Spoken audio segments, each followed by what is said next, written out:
অনেকে আছে ক্ষমা করতে চায় না, কঠিন হৃদয়, পাথরের মতো শক্ত হৃদয়, মাফ করতে চায় না কাউরে।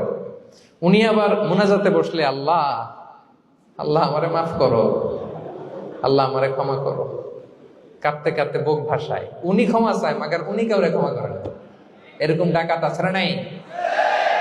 চিন্তা করছেন? উনি ক্ষমা চায় আল্লাহর কাছে, কিন্তু উনি ক্ষমা করে না। প্রিয় ভাইরা, ক্ষমা করুন। যে ক্ষমা করে সে ক্ষমা পায়। আচ্ছা, একটু চোখটা বন্ধ করে, চোখ বন্ধ করলাম আমি, জানা অজানা পাপের পাহাড়ের দিকে তাকালাম। এবার একটু চিন্তা করেন যে কি পরিমাণে ক্ষমা আল্লাহর পক্ষ থেকে আমার জন্য প্রয়োজন।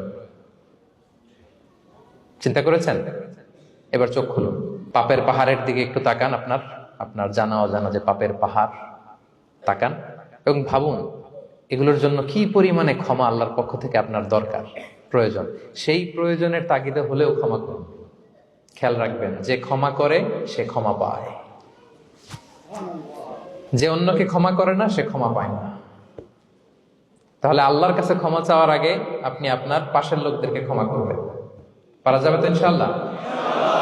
ক্ষমা এটা সবাই করতে পারে না, এটা অনেক বড় মহৎ গুণ। যার হৃদয় বড় সে ক্ষমা করতে পারে।